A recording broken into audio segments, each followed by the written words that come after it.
A Agência Nacional de Vigilância Sanitária autoriza o uso emergencial de vacina contra a Covid-19. Ministério da Saúde confirma o primeiro caso de reinfecção por coronavírus no país. Instituto Butantan inicia a produção da vacina chinesa Coronavac em São Paulo. Brasil registra pouco mais de 750 óbitos por Covid nas últimas 24 horas. Arquivos de vacina da farmacêutica Pfizer contra o coronavírus são hackeados. Polícia Federal deflagra a maior operação de combate a fraudes no auxílio emergencial em 14 estados. Justiça italiana confirma a condenação do jogador Robinho por estupro em segunda instância. Morre o homem mais rico do Brasil, o banqueiro Joseph Safra, aos 82 anos. Agora no Jornal das 22.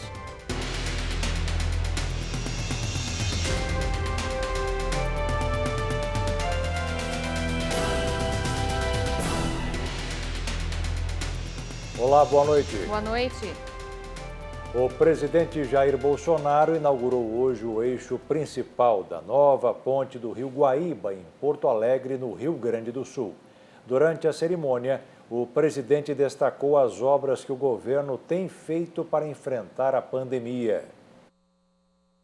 Atualmente, a ponte sobre o Rio Guaíba é baixa e quando uma embarcação vai passar, é preciso erguer o vão central. O resultado é que durante pelo menos uma hora os veículos têm que ficar parados. Uma situação que deverá mudar com a nova ponte que tem 40 metros a mais de altura e vai aliviar a situação de pelo menos 50 mil motoristas que trafegam por ali todos os dias. Vai fluir, o trânsito vai fluir, não vai haver mais problema de vir um navio e aí ter que parar quase uma hora parado numa tranqueira e depois para recuperar tudo aquilo.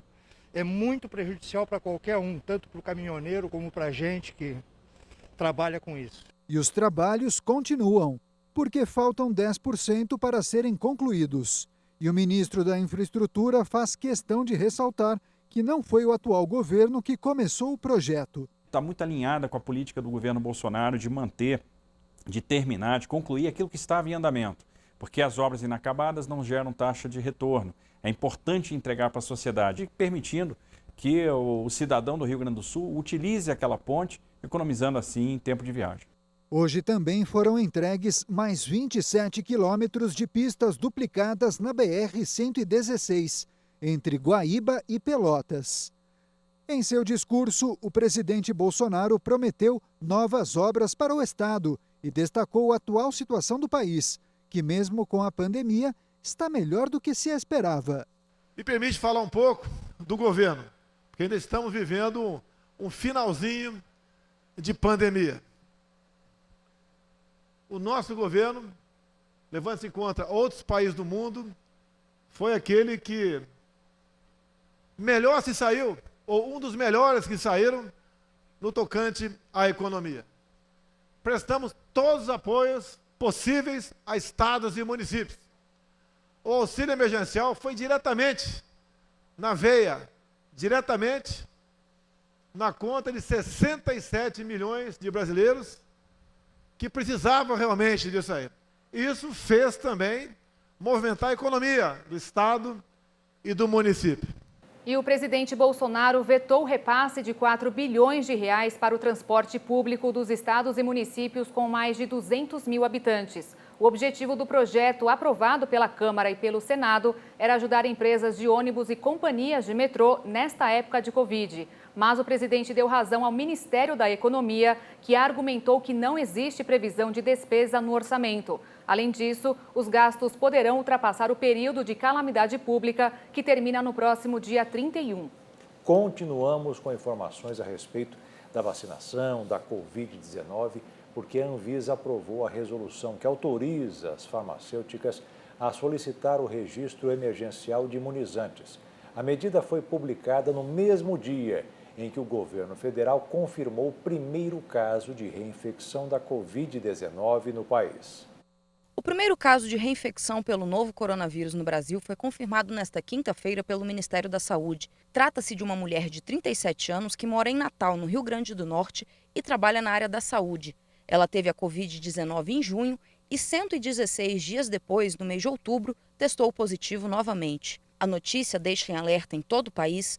As 5.900.000 pessoas que tiveram a doença estão recuperadas da Covid-19. Enquanto isso, segue a corrida pela vacina que deve imunizar a população contra a doença.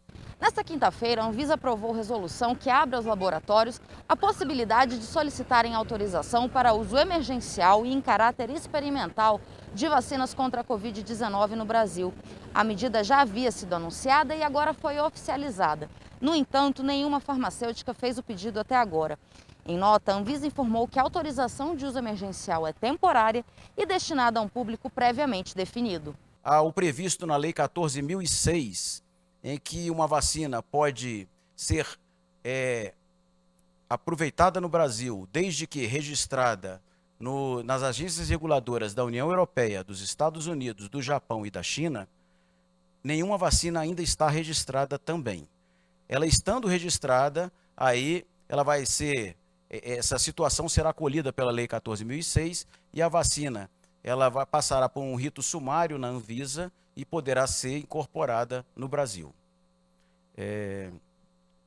Por isso que eu coloco que o calendário ele fica um pouco indefinido, eu afirmar uma data, uma vez que eu não tenho registro. Por isso que foi feito um memorando de entendimentos com a Pfizer, como já ocorreu um memorando de entendimentos com o Instituto Butantan e nós estamos em negociação para outros memorandos de entendimento.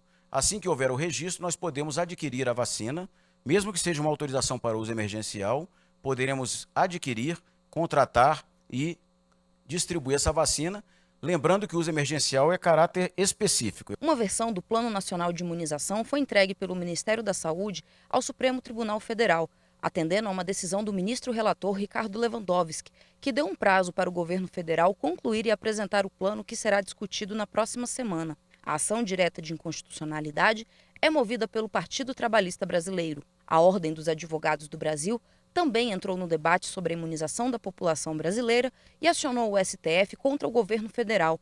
A OAB Brasil quer garantir que o Ministério da Saúde compre vacinas aprovadas em outros países, caso a Anvisa não dê autorização de uso 72 horas após o pedido. A Constituição Federal determina que é dever do Estado garantir a saúde e a vida da população brasileira. O governo está autorizado por legislação recente a liberar pedidos de patente de vacinas produzidas no mundo todo na Anvisa em 72 horas. É uma determinação também do bom senso. Também apontamos fundos que hoje estão parados no orçamento federal e que podem ser utilizados para a garantia da compra dessas vacinas. Cada dia importa. Cada dia em que a nossa campanha de vacinação e imunização não está na rua significa centenas, se não milhares de vidas brasileiras perdidas. Os senadores também querem mais informações sobre a vacinação contra a Covid no país. Durante a sessão no Senado, foi aprovado o requerimento para que o ministro da Saúde e representantes das farmacêuticas compareçam a uma sessão temática sobre o plano de imunização entregue ao STF. O ministro da Saúde anunciou que a vacinação pode começar ainda esse mês. Esclareceu que está em tratativa com várias farmacêuticas e não descartou a possibilidade de utilizar a Coronavac, desde que ela seja eficaz e tenha uso aprovado pela Anvisa, assim como a vacina de qualquer fabricante. O Ministério da Saúde assinou hoje um memorando de intenção para a compra de 70 milhões de doses da vacina contra a Covid-19 da farmacêutica Pfizer. O cronograma define a entrega de 8,5 milhões de doses no primeiro semestre de 2021 e 61,5 milhões no segundo semestre. A assinatura do memorando é a primeira fase para a compra da vacina. O valor do acordo não foi informado. Documentos da farmacêutica Pfizer sobre a vacina contra a Covid-19 foram hackeados. O material era sobre o processo de regulamentação da vacina pela Agência Europeia de Medicamentos. A Agência Europeia de Medicamentos, que está estudando uma aprovação especial para várias vacinas contra a Covid-19, informou ter sofrido um cyberataque. A agência disse que o incidente está sendo investigado, mas não esclareceu quando ocorreu nem deu detalhes sobre o alvo específico. A entidade, com sede em Amsterdã, informou que não pode dar mais detalhes enquanto a investigação estiver em curso. Já a companhia Pfizer divulgou que no ataque, hackers acessaram documentos relacionados ao processo de regulamentação da vacina contra a Covid. Segundo o laboratório americano, não foi violado nenhum sistema da BioNTech ou da Pfizer em relação ao incidente. A empresa disse não ter conhecimento de que tenha sido acessado algum dado pessoal. A Argentina se prepara para iniciar a vacinação contra a Covid-19 e o presidente Alberto Fernandes afirmou que vai ser o primeiro a receber o imunizante russo Sputnik. O anúncio foi feito hoje e a expectativa é de que o país tenha doses suficientes para vacinar 10 milhões de argentinos entre janeiro e fevereiro. Em um vídeo divulgado nesta quinta-feira, Fernandes disse que com a decisão pretende acabar com a dúvida a respeito da vacina russa. Alguns siembram muitas dúvidas sobre a qualidade científica russa, não?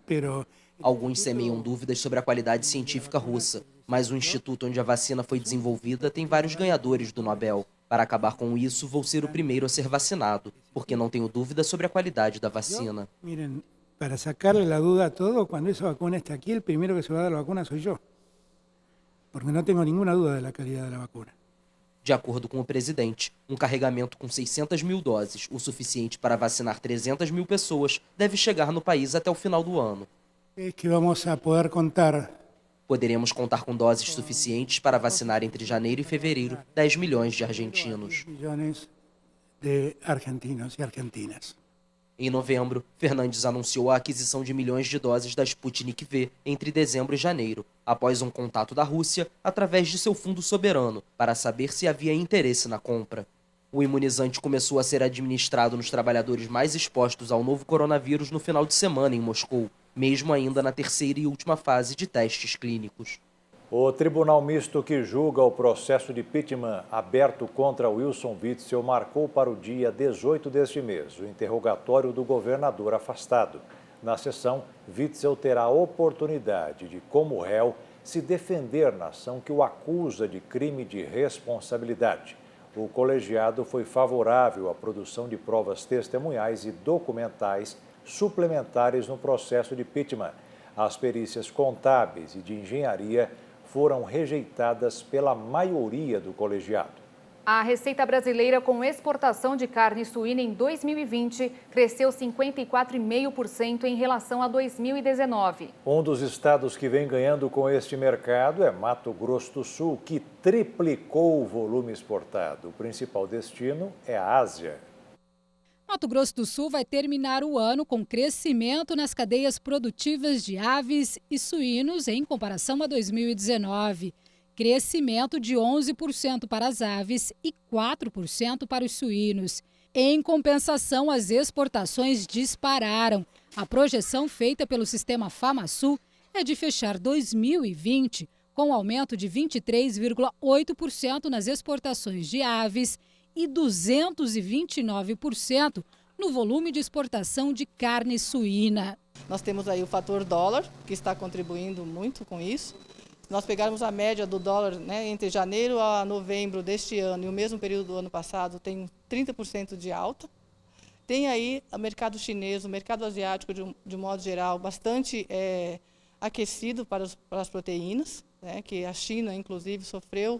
E ainda alguns países da Ásia e da Europa estão sofrendo com a peste suína africana. Os dados consolidados de exportação sul-mato-grossense no período de janeiro a novembro são: em 2019, foram exportadas 2.200 toneladas de carne suína in natura. Para este ano, a projeção é de 13 mil toneladas, o que gerou uma receita de 2 milhões e 800 mil dólares. Para este ano, 22 milhões de dólares. Em relação às aves in natura, 117 mil toneladas de carne de aves foram exportadas no ano passado. Este ano, a projeção, 149 mil toneladas. A receita em 2019 foi de 215 milhões de dólares. Para este ano, 226 milhões de dólares. Mato Grosso do Sul produziu de janeiro a outubro do ano passado 320 mil toneladas de aves. A projeção para o mesmo período deste ano é um pouco maior, 322 mil toneladas. 40% são destinadas à exportação. Em relação à carne suína, a produção de janeiro a outubro do ano passado foi de 144 mil toneladas. Para este ano, a projeção no mesmo período é um pouco maior também, 157 mil toneladas. 11% são para exportação. A China continua sendo o principal cliente sul-mato-grossense no mercado avícola. E Hong Kong liderou a importação de carne suína do estado.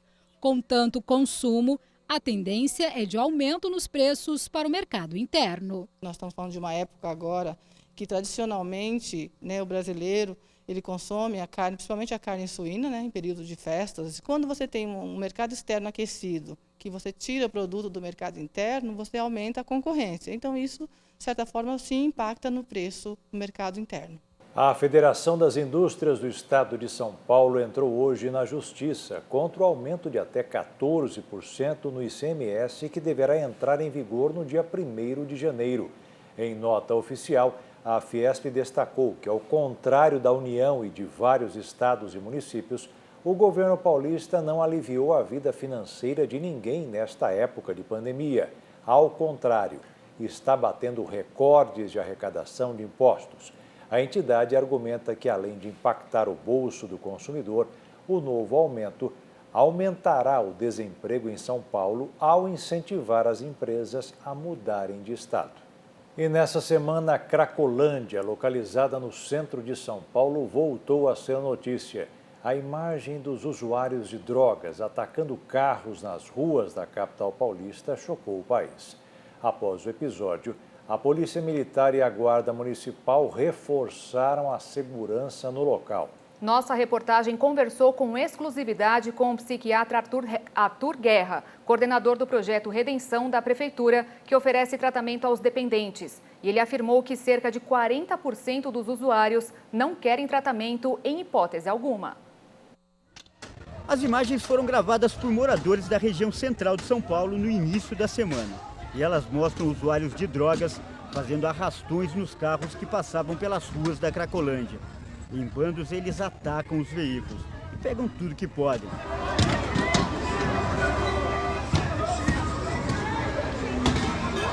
As cenas causaram medo e revolta na população. Nesse vídeo, o morador mostra o comércio fechado. O comércio foi obrigado a fechar todinho.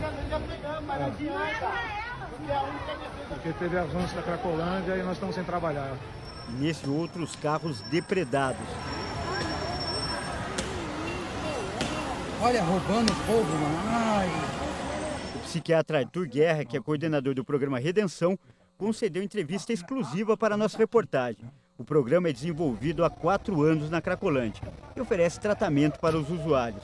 Guerra admitiu que ficou surpreso com a atitude dos viciados. Segundo o psiquiatra, os usuários reagiram a uma operação de limpeza que estava sendo feita no local. Tinham caminhões que precisavam fazer uma retirada de material de entulho e não é possível usar os caminhões junto com a população andando, porque corre o risco de ter algum acidente, mesmo de forma involuntária. Então nós tivemos que, separar aquela área, isolar aquela área para que os caminhões pudessem fazer as manobras de forma natural. Um grupo de usuários ficou muito revoltado com esse isolamento da área para os caminhões fazerem as suas manobras e saiu, então, com essa postura assim, muito agressiva, que em 4 anos eu confesso que eu nunca tinha visto. Por causa dos ataques, a segurança na região da Cracolândia foi reforçada. Em nota, a Polícia Militar afirmou que fará policiamento constante e permanente com o uso de cavalaria, motos e bases móveis. A Guarda Municipal também informou que aumentou as rondas na região. Periodicamente, o programa Redenção faz a contagem das pessoas que vivem na Cracolândia usando um drone. Em 2017, quando esse trabalho começou, a estimativa era de 4.000 usuários. Hoje, esse número caiu para 1.000 nos fins de semana, quando o movimento é maior. E desses, 400 fazem parte do chamado grupo mais difícil, aqueles que não querem tratamento em hipótese alguma, segundo o coordenador do projeto. É só assim, doutor, eu entendi a sua oferta. Muito obrigado, eu prefiro continuar aqui. Então, esse é um desafio grande que nós temos. Nós diminuímos o número de forma sensível, entretanto, nós não resolvemos a situação.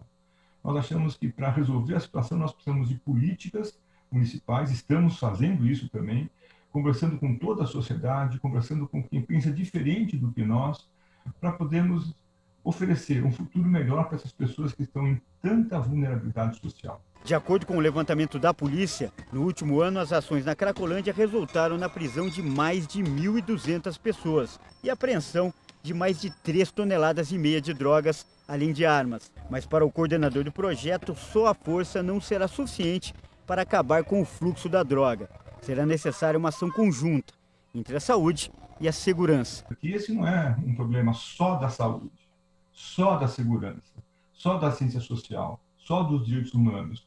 É um problema que existe há muitos anos, acho que nós conseguimos avançar bastante, mas é um problema que nós precisamos enfrentar como um time. Nós queremos fazer esse gol, digamos assim, para melhorar esse sistema que existe há muitos anos na região central, chamada Cracolândia.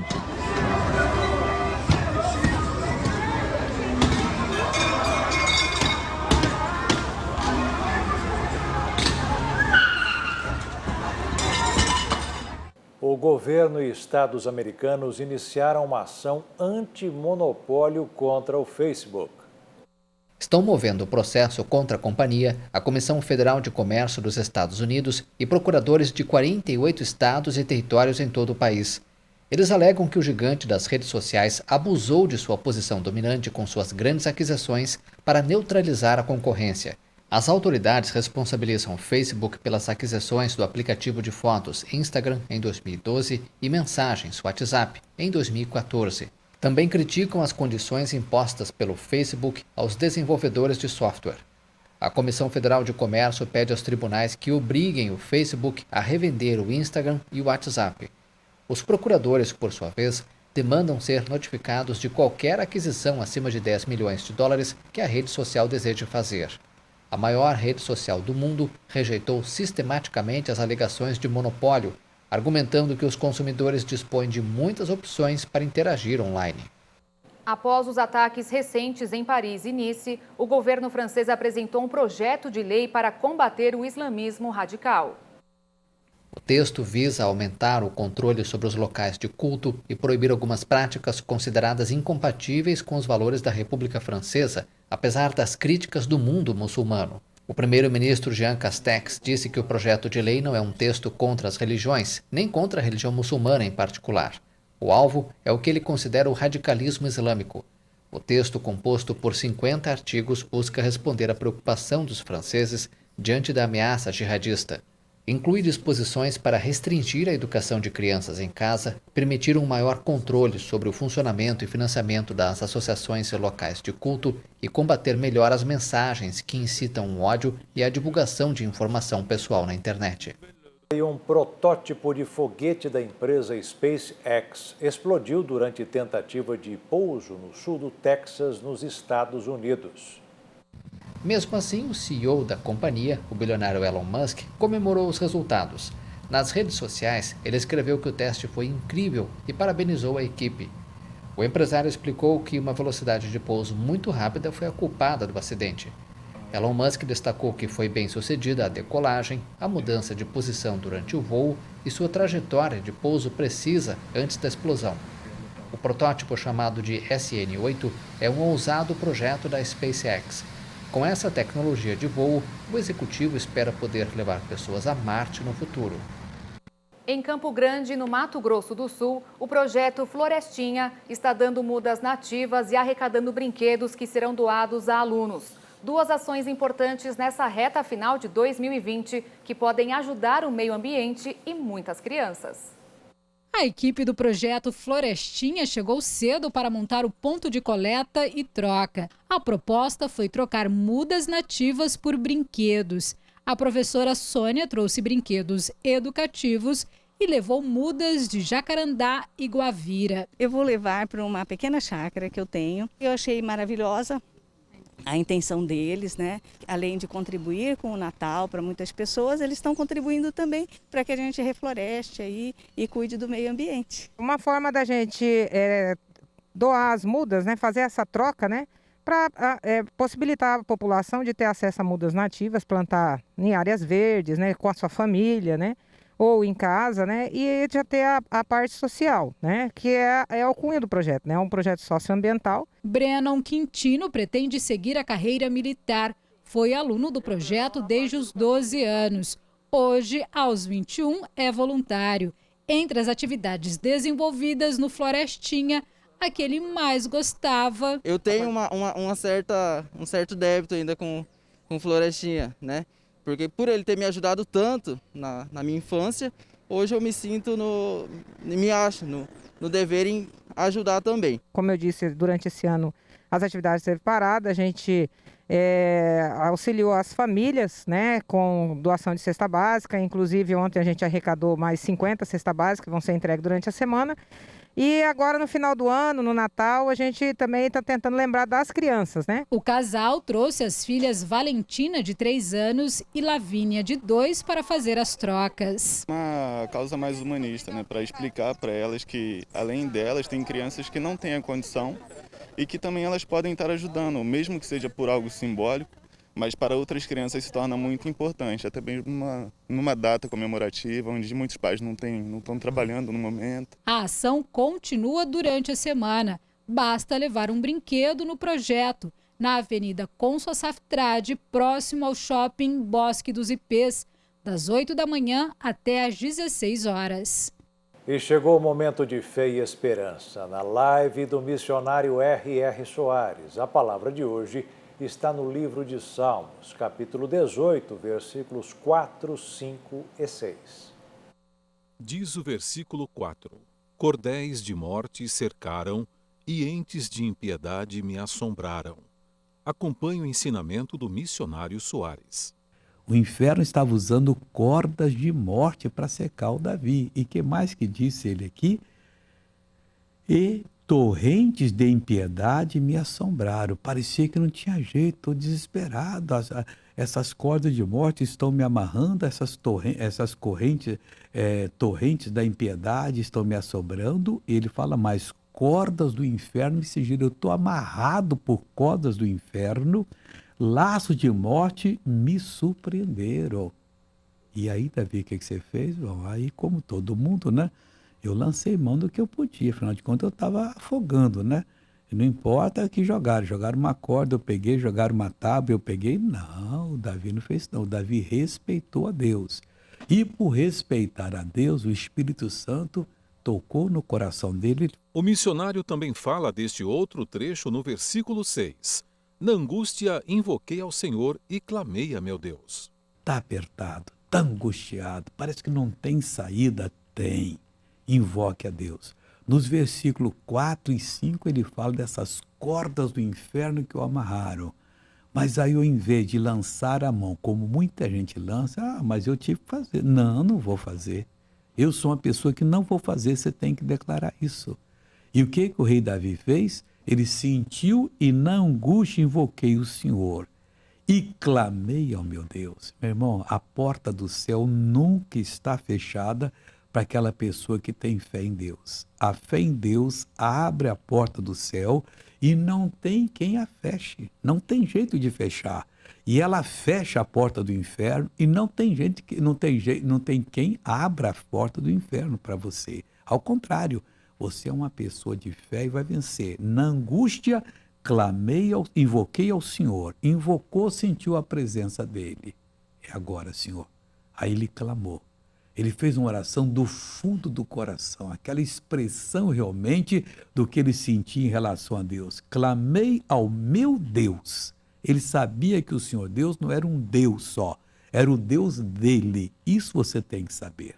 Você precisa receber Jesus no seu coração. Já falou muitas vezes que ia receber e depois não recebeu. E recebendo Jesus, você tem que ficar firme, pois eu não vou me dobrar. Esse mal vai perder a batalha.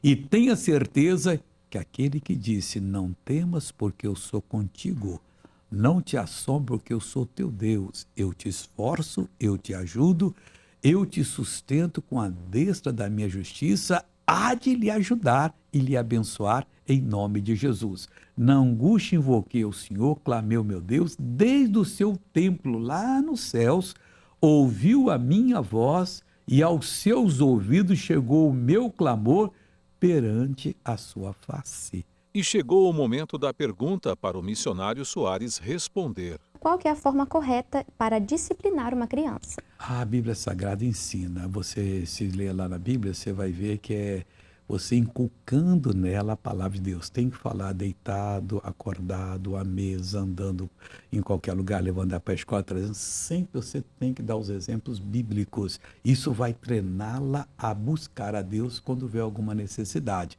E não se entregar a um bandido qualquer. Ela com fé ali, ela repreende e o bicho vai embora.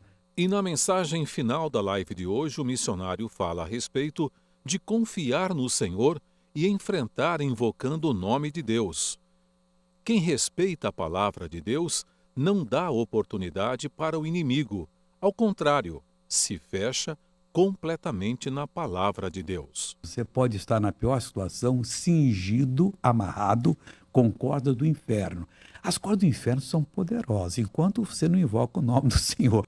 E o Jornal das 22 termina aqui. Obrigada pela companhia, um ótimo fim de noite para você e até amanhã. Boa noite, fique na paz. Tchau.